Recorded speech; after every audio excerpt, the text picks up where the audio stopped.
Praise the Lord. परमेश्वर की दया और करुणा से एक अवसर मिला। परमेश्वर आज हमें क्या कहना चाहता है, आज के वचन के द्वारा हम सीखेंगे। आज शैतान ने मसीहों के बीच में एक भ्रम डाल रखा है। उस चीज़ को समझना बहुत ज़रूरी है। मसीह समाज के अंदर दो मत चल रहे हैं अंत को लेकर, और उस मत के आधार पर हम कैसे जिएं वो आज हमें सीखना है। मैं आपको दोनों मत बताता हूँ, क्या सीखते हैं, क्या सोचते हैं अंत को लेकर कुछ मसीह, और कुछ मसीह उस चीज़ को लेकर क्या सोचते हैं वो मैं बताता हूँ आपको। पहला ये कि जब प्रभु यीशु मसीह ने अपने चेलों को ये बोला कि महाक्लेश आएगा और सताव होगा, आपको उस सताव को सहना होगा, और उसके बाद में जब पौलुस लिखता है उसी चीज़ को कि प्रभु हमें स्वर्ग में उठा ले जाएगा, तो एक शब्द निकल के आया रैप्चर। और इस रैप्चर के अधीन होकर, इस शब्द के अधीन होकर आज जगत के अंदर कई लाखों और करोड़ों ऐसे मसीह हैं जो ये सोचते हैं और मानते हैं कि ट्रिब्युलेशन से पूर्व, महाक्लेश से पहले ही प्रभु हमें उठा लेगा और प्रभु आएगा बादलों में, हमें लेके वापस स्वर्ग राज्य चला जाएगा, और उसका द्वितीय आगमन बाद में होगा। और एक मत ये मानता है कि रैप्चर और द्वितीय आगमन दोनों एक ही दिन की होने वाली दो घटनाएं। तो ये चुनाव इस तरह से है कि हमें इसको समझना बहुत जरूरी है। अगर हम ये सोचते हैं कि प्रभु यीशु मसीह आएंगे और हमें लेकर चले जाएंगे और उसके बाद 7 साल तक महाक्लेश होगा, फिर हम सब दोबारा इस धरती पर आएंगे, तो ये मेरा मानना है कि वो फिर दूसरा आगमन नहीं कहलाया, तीसरा आगमन हुआ। लॉजिकली बात देखें आप, पहले प्रभु आए, हमारे लिए जान दी और बोल के गए कि मैं जैसे गया हूं वैसे ही वापस आऊंगा। और कई मत ऐसा है लोगों का कि वो हमें उस क्लेश से पहले उठा ले जाएगा और फिर बाद में आएगा, तो फिर वो दूसरा कहाँ रहा, वो तीसरा आगमन हुआ। और इसमें तर्क ये है कि साहब वो जमीन पे नहीं उतरा था, वो बादलों में ही था, उसे हम गुप्त आगमन बोलते हैं। तो हर एक मसीह इस चीज़ को समझे और सीखे कि जो बाइबल में लिखा है उसके ऊपर ना जाएं और उसके अंदर ही रहें। बाइबल हर एक जगह हमें समझाती है द्वितीय आगमन, दूसरा आगमन, तो हम उसे द्वितीय ही माने। तो मेरा मत ये है कि जो प्रभु यीशु मसीह का दूसरा आगमन है उसी समय हमें स्वर्ग में उठाया जाएगा और प्रभु के साथ बादलों में हम दोबारा इस धरती पर आएंगे। इस चीज़ को आप ऐसा समझें, जब मूसा को वहाँ से भेजा था तो हारून को वहाँ पर अगुवाई कर दी थी, बोला तू जा, और दोनों रास्ते में मिले थे। और यही चीज़ को आप अब पहला थिस्सलुनीके निकालें और उसका 4 अध्याय और 16-17 ये पढ़ें आप। क्योंकि हम प्रभु के वचन के अनुसार तुमसे यह कहते हैं कि हम जो जीवित हैं और प्रभु के आने तक बचे रहेंगे, सोए हुओं से कभी आगे ना बढ़ेंगे, क्योंकि प्रभु आप ही स्वर्ग से उतरेगा। उस समय ललकार और प्रधान दूत का शब्द सुनाई देगा और परमेश्वर की तुरही फूंकी जाएंगी, और जो मसीह में मरे हैं वे पहले जी उठेंगे। 17 भी पढ़े। तब हम जो जीवित और बचे रहेंगे उनके साथ बादलों पर उठा लिए जाएंगे कि हवा में प्रभु से मिले, और इस रीति से हम सदा प्रभु के साथ रहेंगे। आमीन। क्या बोला है यहाँ पर? हम जो बचे रहेंगे, मतलब कहीं ना कहीं तकलीफ तो थी, कहीं ना कहीं मुश्किल तो थी, कहीं से तो बच कर आए हैं हम। ये क्या है? वो क्लेश है जो प्रभु यीशु मसीह ने बताया।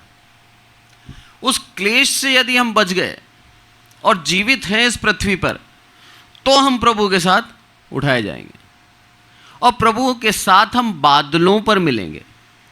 इसे बोलते हैं स्वर्गारोहण। ये 3 स्टेप में आप इसको समझें।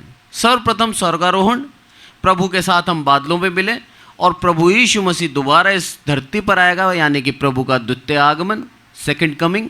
और उसके बाद 1000 साल तक इस पृथ्वी के ऊपर वो जो प्रभु में मरे हैं, जो शहीद हुए हैं, हर एक जना जी उठेगा और 1000 साल तक इस धरती के ऊपर राज्य होगा।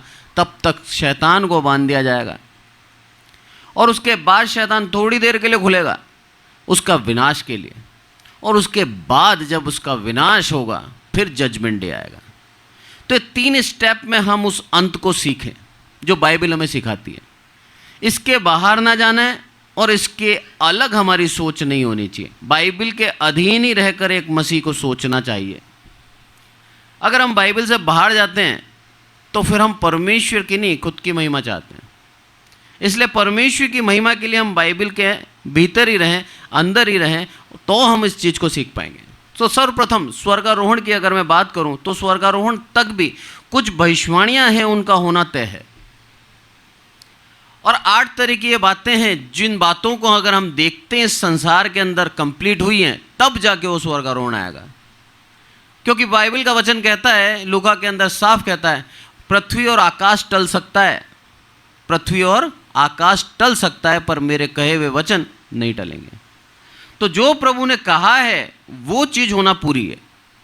तो क्या क्या बात कही थी, यदि मैं उसको शॉर्ट में जल्दी से बताऊं आपको, तो उसमें यह है, सबसे पहली बात, जजमेंट डे, उस अंत से पहले प्रभु यीशु मसीह का आगमन था। तो प्रथम आगमन हमने देख लिया कि वो आए, कुंवारी के द्वारा जन्म लिया और हमारे उद्धार का एक उपाय दे गए।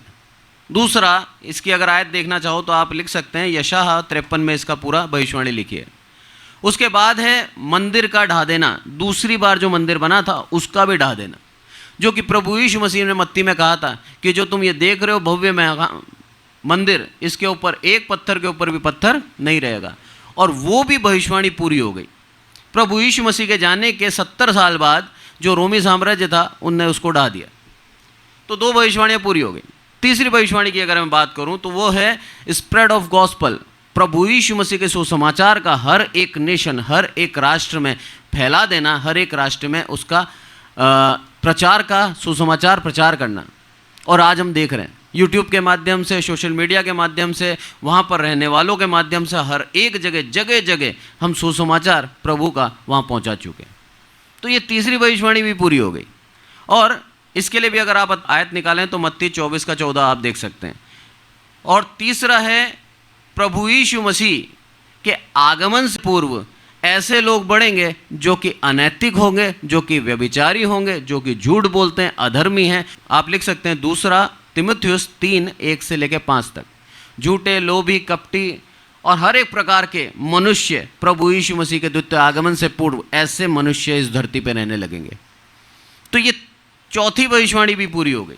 5वीं भविष्यवाणी की अगर मैं बात करूं तो वो होगा, जगह जगह अकाल पड़ना, जगह जगह अर्थक्वेक आना, जगह जगह युद्ध होना, जगह जगह तबाही महलना। और ये भी आज हम देख रहे हैं। 5वीं अगर आप निकालें तो गाज़ा के विषय में परमेश्वर ने सालों पहले बोला था, और आज हम गाज़ा को जैसा बोला था वैसा ही गाज़ा को हम पा रहे हैं।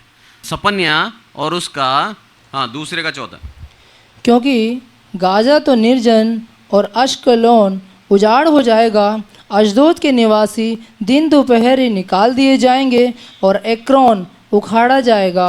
आमीन। क्या बोला यहाँ पर? गाज़ा निर्जन हो जाएगा। और आज आप गूगल कर सकते हैं, गाज़ा पूर्ण रूप से तबाह हो चुका है। अगर उसकी दोबारा बनाने की बात करी जाए तो जो बड़ी बड़ी संस्थाएं हैं, जो बड़े बड़े अमीर लोग हैं, वो बोलते हैं कम से कम 80 साल लगेंगे और अरबों रुपए लगेंगे, जो कि होना नामुमकिन है। पूरा जो बाइबल में लिखा गया हजारों साल पहले, वो आज हम पूरे होते देख रहे हैं कि गाज़ा पूर्ण रूप से क्या हो चुका है? तबाह हो चुका है। जो भविष्यवाणी लिखी गई थी प्रभु यीशु मसीह के दूसरे आगमन से पूर्व, ये भविष्यवाणी भी हम पूरे होते देखते हैं। 6ठी भविष्यवाणी की अगर मैं बात करूं तो रिटर्न ऑफ ज्यूइश, यानी कि यहूदियों का दोबारा एकत्रित हो जाना और रूल करना। और आज यही हो रहा है। आज इसराइल के अंदर यहूदी साम्राज्य ही रूल कर रहा है, यहूदा गोत्र ही है जो पूरा शासन कर रहा है और जूइश कल्चर वहाँ पर चलता है। तो छठी भविष्यवाणी भी पूरी हो चुकी। सातवीं भविष्यवाणी एंटी क्राइस्ट के विषय में है। एंटी क्राइस्ट के विषय में यदि आयत देखें तो 2 तीमुथियुस 2 और 3 और 4 पढ़ें, एंटी क्राइस्ट आएगा। और आज जगह जगह देख लीजिए आप, एंटी क्राइस्ट है, क्रिस्त विरोधी खड़े हैं। आपको बताऊं मैं, दुनिया के अंदर 193 देश ऐसे हैं और 2 यूएन से अलग हैं, यानी कि 195 देश पूरी दुनिया के अंदर 195 देश हैं टोटल। और उसमें से 78 देशों के अंदर आज परसिक्यूशन है। 78 छोटा नंबर नहीं है। प्रभु यीशु मसीह को मानने वाले लोगों को सताया जा रहा है। प्रभु यीशु मसीह को मानने वाले लोगों को सरेआम मारा जा रहा है, गले काटे जा रहे हैं, उनको जिंदा जलाया जा रहा है, उनके घर को उजाड़ा जा रहा है, उनकी प्रॉपर्टी छीन ली जा रही है। ये सिर्फ वही कारण है कि इन्होंने प्रभु यीशु मसीह को अपनाया। और टॉप 10 देश बताता हूँ मैं जहाँ पर परसिक्यूशन, जहाँ पर सताव सबसे ज़्यादा है। वो है सबसे पहले north Korea, Somalia, Yemen, Libya, Sudan, Eritrea, Nigeria, Pakistan, Iran, Afghanistan. ये टॉप 10 है। और 11वें नंबर पे अब भारत भी आ रहा है, जहाँ पर जगह जगह सताया जा रहा है, मसीहों को मारा जा रहा है। कलीसिया के अंदर प्रार्थना नहीं करी जा रही, करने नहीं दी जा रही। और कलीसिया के अंदर अगर लोग शांति से प्रार्थना कर रहे हैं तो एकदम से आकर उनको ख़त्म कर दिया जाता है। AK-47 लेके आते हैं, मार देते हैं। सोमालिया की घटना बता रहा हूँ मैं आपको। जैसे हम प्रार्थना कर रहे हैं, प्रभु के नाम का स्तुति कर रहे हैं, आराधना कर रहे हैं, किसी के बुराई नहीं कर रहे हैं, अपने ही प्रभु की महिमा कर रहे हैं, ये भी करने नहीं दिया जा रहा। तो एंटी क्राइस्ट भी हमने देखा, 7 भविष्यवाणी पूरी होती देख ली। अब 8वीं और अंतिम भविष्यवाणी बची है, वो है महाक्लेश की। और ये भविष्यवाणी पूरी होती प्रभु आ जाएगा। तो आज आप समझ लीजिए हमें कितनी सतर्क होकर जीवन को जीना है कि मेरा प्रभु द्वार पर ही है, आने ही वाला है। इसलिए अपने आप को प्रभु यीशु मसीह के तुल्य कर लें, उसके जैसा बना लें। यदि उसके जैसा नहीं बनाए हमने तो मेरा प्रभु हमें छोड़ सकता है। बहुत ही नज़दीकी में जी रहे हैं आज हम। 2025 साल हो चुके हैं प्रभु को स्वर्ग में गए हुए। और प्रभु यीशु मसीह पूर्ण रूप से आज हमें ये वचन देता है, आज हमें ये सावधानी की बातें सिखाता है कि हम प्रभु यीशु मसीह की ही मार्ग पे चलें। क्योंकि 8 भविष्यवाणियां होना पूर्ण थी, जिसमें से 7 हो चुकी। अब आखिरी बची बस महाक्लेश। और वो भी हम देख रहे हैं, परसिक्यूशन बढ़ता जा रहा है, बढ़ता जा रहा है, बढ़ता जा रहा है। महाक्लेश का समय आने में कुछ समय बचा है।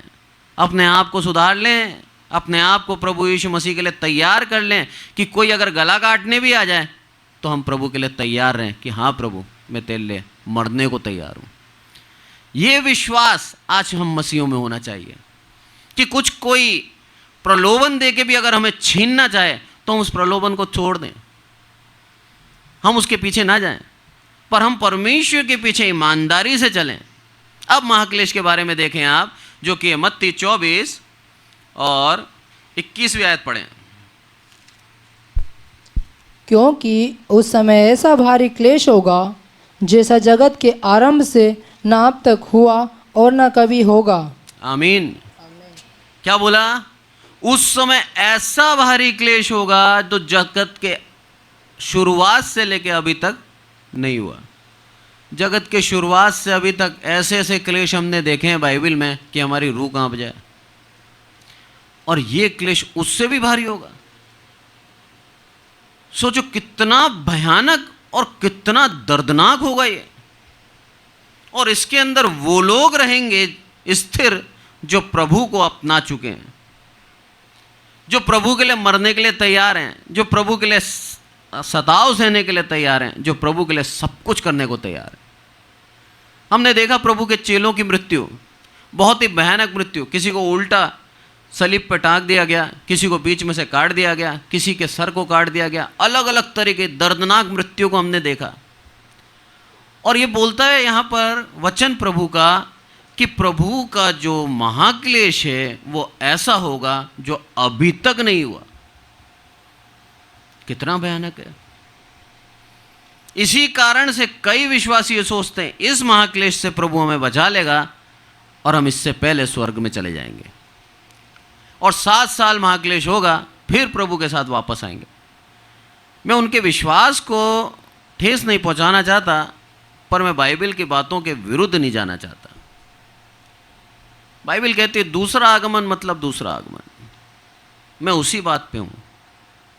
और प्रभु यीशु मसीह ने जो क्लेश सहा है, परमेश्वर के इकलौते पुत्र जो उसका अति प्रिय है, जिसके लिए भविष्यवाणी हुई कि ये मेरा अति प्रिय पुत्र है, उसको भी उस क्लेश में से होकर गुजरना पड़ा, तब जाके वो स्वर्ग गया। तो जब वो क्लेश सह सकता है तो क्या हम नहीं सह सकते उसके लिए? उसकी अवस्था ऐसी थी कि वो उसके अंदर ताकत नहीं बची थी, क्रूस खींच नहीं सकता था, इसीलिए दूसरे को बुलाया कि तू क्रूस लेके जा। उसके शरीर में पानी और खून हो गया था, सारा खून बह गया था उसका, और मृत्यु तक परमेश्वर के लिए विश्वास योग्य रहा। तो मेरा प्रभु चाहता है, उसका वचन कह रहा है, प्रभु यीशु मसीह के तुल्य बनो। तो उस क्लेश के लिए तैयार रहो। वो बात अलग है कि प्रभु इसके बाद उनको दंड देगा, वो और भयानक होगा। प्रभु न्यायी है। जितनों ने भी आपको सताया है, जितनों ने भी आपके विरुद्ध हाथ उठाए हैं, 100% प्रभु यीशु मसीह उनके खिलाफ कार्य करेगा, छोड़ेगा एक को भी नहीं। पर हमारे विश्वास की परख के लिए हमें उसमें से जाना पड़ेगा। जैसे एक सोना होता है ना, सोना जब धरती में से निकालते हैं उसको, तो बहुत ही अलग अलग अशुद्धियों से मिला होता है। वो अलग अलग धातु उसके चिपकी होती है, और वो चमक नहीं होती उसके अंदर। पर जैसे ही अग्नि में से होकर गुजरता है, उसके अंदर एक चमक आ जाती है, और वो शुद्ध हो जाता है, वो बहुमूल्य हो जाता है। आज मेरा प्रभु वही बहुमूल्य हमें बनाना चाहता है, इसलिए हमें उस अग्नि में से होकर गुजारना चाहता है कि हम में कोई पाप ना रहे, कोई अशुद्धि ना रहे, हम प्रभु के लिए सिद्ध हो जाएं। और जैसे ही सिद्ध हो जाएंगे, हमें वो स्वर्गारोहण का मौका देगा। अब आप निकालें प्रकाशित वाक्य है और उसका 19वां अध्याय। यहां पर हम तीनों चीजों को सीखेंगे। 19 का 5 पढ़े पहले। तब सिंहासन में से एक शब्द निकला, हे हमारे परमेश्वर से सब डरने वाले दासों, क्या छोटे क्या बड़े, तुम सब उसकी स्तुति करो। अब 7वीं पढ़े। आओ हम आनंदित और मगन हो और उसकी स्तुति करें, क्योंकि मेमने का विवाह आ पहुंचा है और उसकी दुल्हन ने अपने आप को तैयार कर लिया है। आमीन। उसकी दुल्हन ने अपने आप को तैयार कर लिया है। आज हम कौन है? उस मेमने की दुल्हन है। आज हमें अपने आप को तैयार करना है।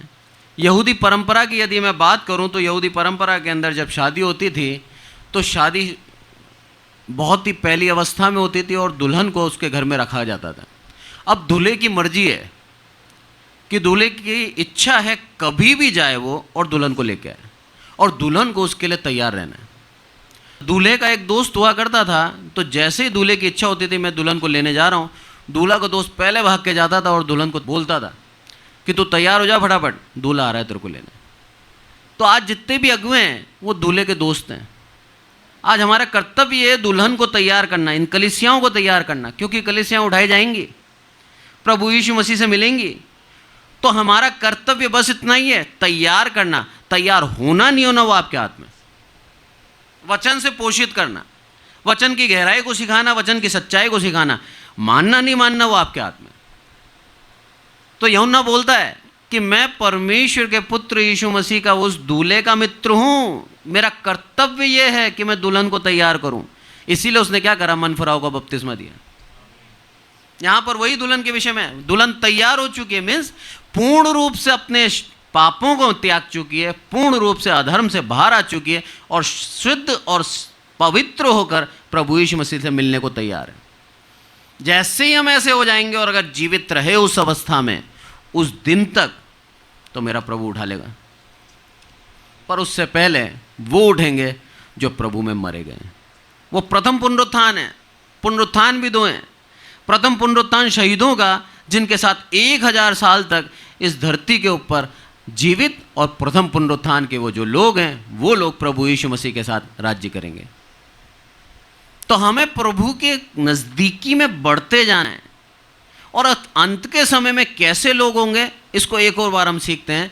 आप देखिए दूसरा थिस्सलुनीकियों और तीसरी आयत, 2:2-3। किसी रीति से किसी के धोखे में न आना, क्योंकि वह दिन न आएगा जब तक धर्म का त्याग न हो ले और वह पाप का पुरुष अर्थात विनाश का पुत्र प्रकट न हो। आमीन। किसी भी तरीके से धोखे में ना आना, ये हर एक मसीह को जानना है। बोला जब क्या होगा, धर्म त्याग दिया जाएगा, कोई धर्म के काम नहीं करेगा, और वो आके स्थापित हो जाएगा जो मंदिर में अपनी पूजा कराना चाहता है। उसका नाम नहीं लिखा, पर वो प्रभु के खिलाफ है और वो अपने आप को ईश्वर बताएगा। उस समय में ये सारी घटनाएं होंगी। वो महाक्लेश के समय होगा। महाक्लेश के समय वो बताएगा कि मुझ में पावर है, मेरे अंदर शक्ति, मेरे अंदर सामर्थ्य है, और वही आके खड़ा हो जाएगा। बोला उस समय क्या होगा, पूर्ण रूप से धर्म को त्याग दिया जाएगा। आज के यूथ को आप देख लो, बहुत ही दर्दनाक बात है। आज पूरे नेपाल को जला दिया यूथ ने। वही आग, उसी में की आग जिसको हम जेंजी कह रहे हैं, वो लद्दाख में उठी, लद्दाख के अंदर भी तबाही मची। आज यूथ बिल्कुल भी समझने को तैयार नहीं है। धर्म तो बहुत दूर रह गया, अधर्म में जी रहे हैं, और उसके बावजूद भी उनके जीवन में पश्चाताप नहीं है। सबसे बड़ी बात, पाप कर रहे हैं और अपने आप को मॉडर्नाइजेशन का नाम देते हैं, आधुनिक हैं। यही आधुनिक जीवन है, बहुत खतरनाक है ये। माता पिता का आदर जीवन से चला गया, शिक्षकों का आदर जीवन से चला गया। सब नहीं है ऐसे, कुछ ऐसे हैं, पर वो अंत के समय में सब ऐसे हो जाएंगे। परिस्थिति बहुत विकट होती जा रही है, बहुत ही ऐसी होती जा रही है जो अंत को दर्शा रही है। हमारा कर्तव्य ये है कि हम अपने आप को स्थिर रखें, प्रभु में बनाए रखें, तब जाकर हम उस पुनरुत्थान को देख पाएंगे, तब जाकर हम उस स्वर्गराज्य के वारिस ठहरेंगे। वारिस है, ये बहुत बड़ी बात बोली प्रभु ने, वारिस बोला है हमें। तो वारिस के लिए हमें पूर्ण रूप से उसके पुत्र के समान बनना होगा, तब जाके हम उसके वारिस होंगे। और उसके पुत्र की महिमा कैसी हुई, उसके पुत्र की महिमा हमने देखी है। हम भी उसके समान बनने का प्रयास करें। करेगा पवित्र आत्मा, हम नहीं कर सकते। पवित्र आत्मा ही हमारी अगुवाई करेगा, पवित्र आत्मा ही हमारे जीवन से अशुद्धियाँ निकालेगा, पवित्र आत्मा ही हमें आगे बढ़ाएगा, और पवित्र आत्मा के द्वारा ही हम उसके पास तक पहुंच पाएंगे। क्योंकि वचन कहता है कोई धर्मी नहीं, एक भी नहीं। तो हम अपने आप को धर्मी ना माने, हम उसके अनुग्रह में होकर जीवन चलाएं कि मेरे प्रभु का अनुग्रह मुझ पर है, वो मुझे नहीं छोड़ेगा। प्रयास करें प्रभु के नज़दीकी में आने की, प्रयास करें उसके तुल्य बनने की। जीवन में पाप आएगा, उस पाप से बचने का प्रयास करें। अय्यूब के विषय में लिखा है, ये खरा है, अपने आप को पाप से बचाता है। हमारा कर्तव्य, हमें पाप के अवसर मिलेंगे, हमें बचाना है उससे अपने आप को। लिखा है शैतान तुम्हारे लिए फंदे बिछाता है, उन फंदों में पाँव नहीं डालना, उसमें फंसना नहीं है, उससे निकल के हमें जाना है। क्योंकि वो फंदों में अगर फंस गए तो हमारी आशीष हम खो देंगे। इसलिए पूर्ण रूप से प्रभु की इच्छा के अनुसार चलने का प्रयास करें। दोबारा प्रकाशित वाक्य उसके 19वें अध्याय में आए और 11वीं आयत पढ़ें। फिर मैंने स्वर्ग को खुला हुआ देखा, और देखता हूँ कि एक श्वेत घोड़ा है, और उस पर एक सवार है जो विश्वास योग्य और सत्य कहलाता है, और वह धर्म के साथ न्याय और युद्ध करता है। 16वां भी पढ़ें, 16 आयत। उसके वस्त्र और उसकी जांघ पर यह नाम लिखा है, राजाओं का राजा और प्रभुओं का प्रभु। आमीन। प्रभु यीशु मसीह के द्वितीय आगमन, पहले उसने हमें उठाया, अब उसका द्वितीय आगमन। प्रभु हमारा द्वितीय आगमन के लिए आ रहा है। तैयार हैं, अपने आप को प्रभु के योग्य बनाएं, अपने आप को अधर्म से बचाएं, अपने आप को प्रभु की नज़दीकी में बनाए रखें। श्वेत लिखा है यहाँ पर, फिर मैंने स्वर्ग को खुला हुआ देखा और देखता हूँ कि श्वेत घोड़ा है, एक श्वेत घोड़ा है और उस पर एक सवार है जो विश्वास योग्य सत्य कहलाता है। और सत्य कौन कहलाता है? प्रभु यीशु मसीह। प्रभु यीशु मसीह विश्वास योग्य रहा परमेश्वर के लिए, और प्रभु यीशु मसीह सत्य है। बोला वो कहलाता है और वह धर्म के साथ न्याय और युद्ध करता है। आमीन। धर्म के साथ अधर्मियों को ख़त्म करने आ रहा है। उस चीज़ को हम समझें। मेरे प्रभु का द्वितीय आगमन जब हमें उठा लेगा, हमारे साथ ही आएगा और हमारे साथ इस पृथ्वी के ऊपर राज्य करेगा 1000 साल। ये है प्रभु की एक इच्छा। उसके बाद न्याय होगा और उसके बाद नई पृथ्वी और नया आकाश। वो एकदम बात की बात। तो हम प्रभु के प्रथम स्टेप के लिए, उस स्वर्गारोहण के लिए तैयार रहें, प्रभु के द्वितीय आगमन के लिए तैयार रहें कि मेरा प्रभु आने वाला है, और उसके लिए अपने आप को पूर्ण रूप से जांचें, परखें। और यदि कोई आवश्यकता है बदलने की, यदि आज भी क्रोध है, यदि आज भी चिढ़ है, कुड़कुड़ाहट है, आज भी हमारी आंखें हमें पाप कराती है, आज भी हमारा स्पर्श हमें पाप कराता है, तो हम उससे बचें। इसीलिए लिखा है मत्ती के अंदर, यदि तेरा हाथ तुझे धोखा खिलाए तो उसे काट देना, तेरी आंख तुझे धोखा खिलाए तो आंख निकाल देना। पैर यदि तेरे को लेके जाते हैं पाप कराने, अच्छा है तू लंगड़ा हो जाए और तू वहाँ ना जा पाए, क्योंकि तेरी देह पूरी बच जाएगी। तो हम उन कामों को त्याग दें जो काम हमें प्रभु से दूर ले जाते हैं और पाप कराते हैं, क्योंकि उन कामों के द्वारा हम यहीं रह सकते हैं। हम वंचित हो जाएंगे उस स्वर्ग राज्य से। एक बहुत ही सिंपल उदाहरण से बताता हूँ मैं।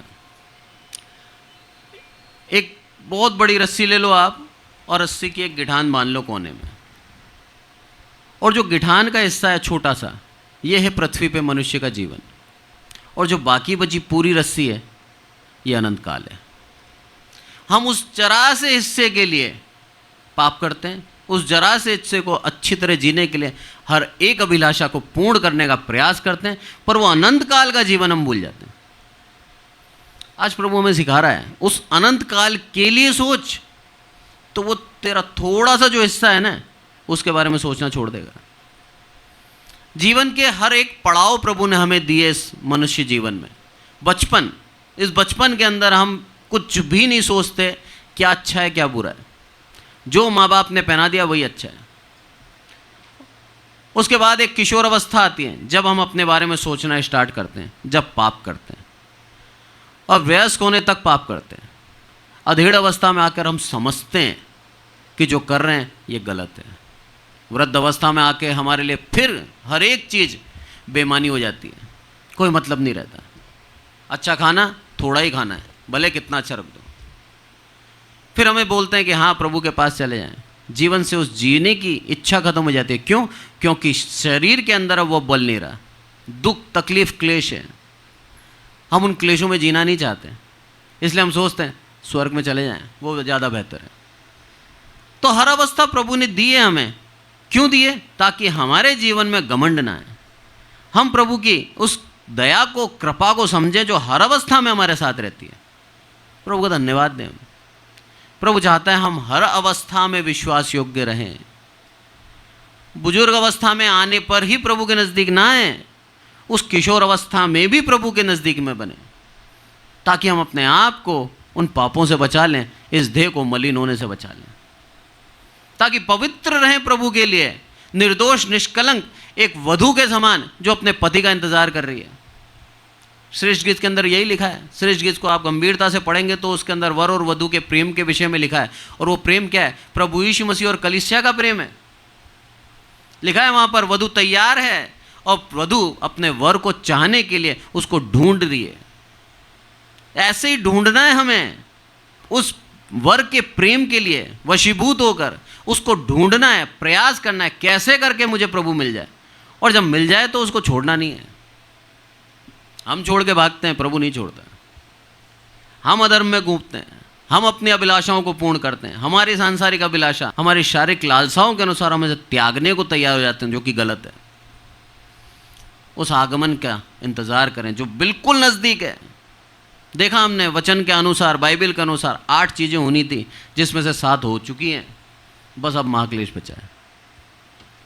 एंटी क्राइस्ट भी इस धरती पर है, नहीं तो 78 देशों के अंदर क्राइस्ट को सताता नहीं, मसीहों को सताता नहीं वो, यानी कि वो भी आ गया है। इसको आगे पढ़ते हैं हम। 20वां अध्याय प्रकाशित वाक्य, पहली आयत पढ़ें, पहली 2 आयतें। फिर मैंने एक स्वर्गदूत को स्वर्ग से उतरते देखा, जिसके हाथ में अथाह कुंड की कुंजी और एक बड़ी जंजीर थी। उसने उस अजगर अर्थात पुराने सांप को, जो इब्लिस और शैतान है, पकड़ के 1000 वर्ष के लिए बांध दिया। आमीन। ये प्रभु का राज्य है। जब प्रभु इस पृथ्वी पर आएगा, शैतान उसके सामने कुछ कर नहीं पाएगा। 1000 साल के लिए उसको बांध दिया। उसके साथ कौन कौन आएंगे? जो स्वर्ग में उठाए गए हैं वो आएंगे, और वो लोग आएंगे जो प्रथम पुनरुत्थान में जीवित हुए। और वो कौन लोग हैं? यहाँ से आप पढ़ें 4 आयत से। फिर मैंने सिंहासन देखे और उन पर लोग बैठ गए और उनको न्याय करने का अधिकार दिया गया। मैंने उनकी आत्माओं को भी देखा, जिनके सिर यीशु की गवाही देने और परमेश्वर के वचन के कारण काटे गए थे, और जिन्होंने न उस पशु की न उसकी मूर्ति की पूजा की थी और न उसकी छाप अपने माथे और हाथों पर ली थी। वे जीवित होकर मसीह के साथ 1000 वर्ष तक राज्य करते रहे। आमीन। आमीन। ये वो लोग हैं जो प्रभु यीशु मसीह के लिए, जिन्होंने सर कटाए थे, जो शहीद हुए थे, जिन्होंने अपने आप को अशुद्ध नहीं किया था, जिन्होंने उसके सामने घुटने नहीं टेके थे, जिन्होंने प्रभु यीशु मसीह के लिए अपने आप को पवित्र रखा, निर्दोष निर्मल रखा। वो लोग हैं जो प्रभु यीशु मसीह के लिए मार दिए गए। वो लोग सब जीवित हो जाएंगे और प्रभु यीशु मसीह के साथ 1000 साल तक राज्य करेंगे। अब मेरे समझ में आता है, जो सैम सर खड़े होकर सबके सामने बोलते हैं, हमारे बिशप, कि मैं शहीद की मृत्यु मरना चाहता हूँ।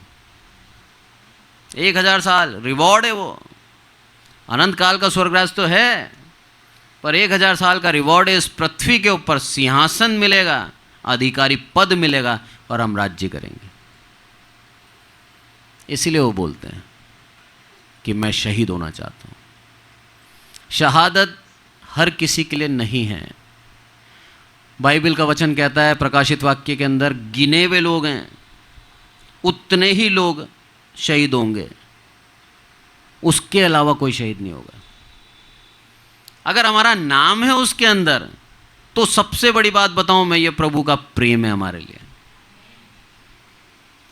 प्रभु जिससे ज्यादा प्यार करता है उसी को वो स्थान देता है, वो सिंहासन।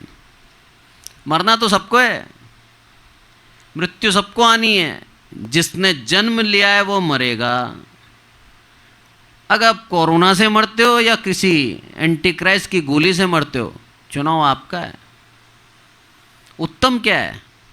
वो गोली खा जाना। कोरोना के वायरस से मरने पर सिंहासन नहीं मिलेगा, पर उस गोली से मरने पर सिंहासन मिलेगा।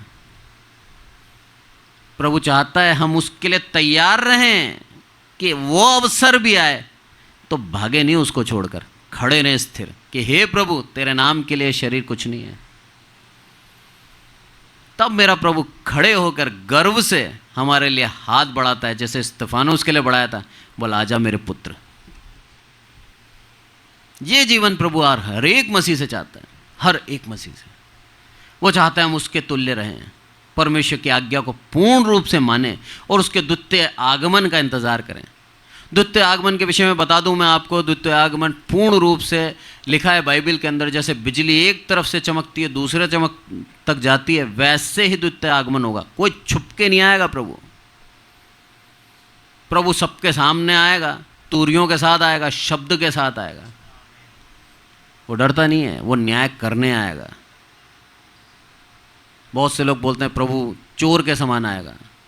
पतरस के अंदर लिखा है प्रभु का दिन चोर के समान आएगा।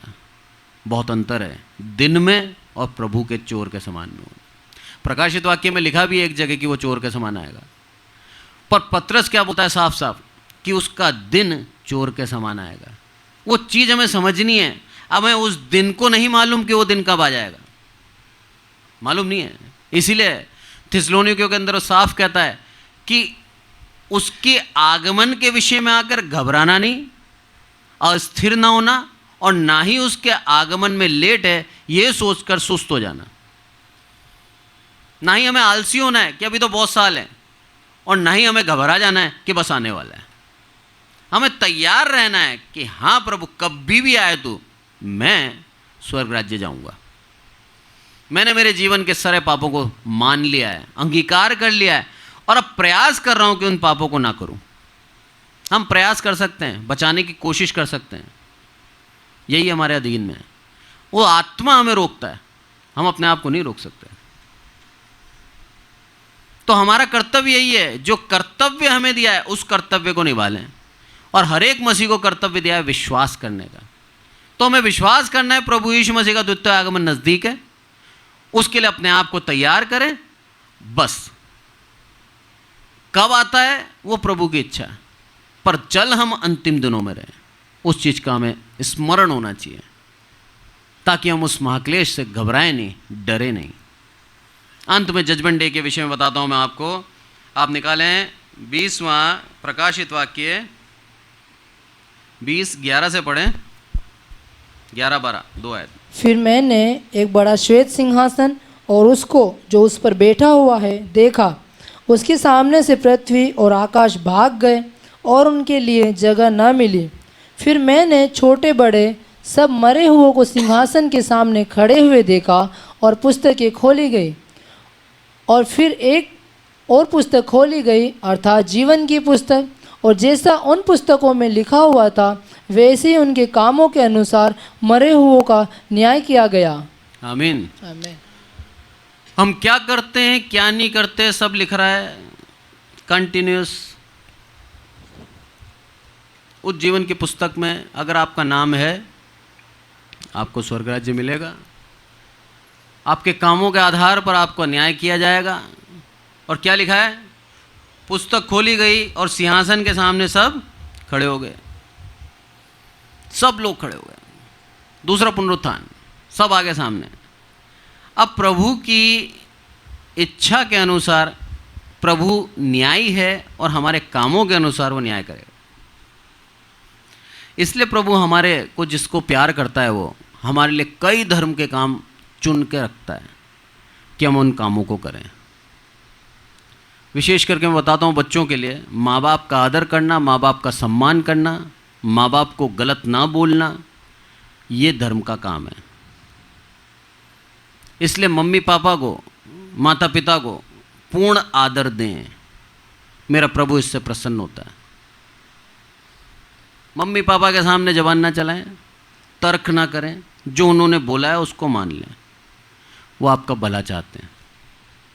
आज नहीं समझ में आ रहा है आपको, आज आप टीनेजर हो, किशोर अवस्था में हो, आपको लगता है आप बड़े हो गए हो, पर जब आप बड़े होगे सच में, जब 20-22 साल के होंगे, तब आपके समझ में आएगा मेरा मम्मी पापा सही कहते थे। तो ये परमेश्वर की आज्ञा है, ये सुझाव नहीं है। सुझाव और आज्ञा में बहुत अंतर है। सुझाव मानो नहीं मानो कोई फर्क नहीं पड़ता, आज्ञा ना मानना पाप है। यदि हम प्रभु यीशु मसीह की पीछे चल रहे हैं, उसके संतान कहला रहे हैं और माता पिता का आदर नहीं कर रहे हैं, तो हम पाप करते हैं। भले ही कितने बड़े हो गए हो आप, भले ही आपके भी बच्चे हो गए हो, और उसके बावजूद भी अगर आप माता पिता का आदर नहीं करते तो भी गलत है।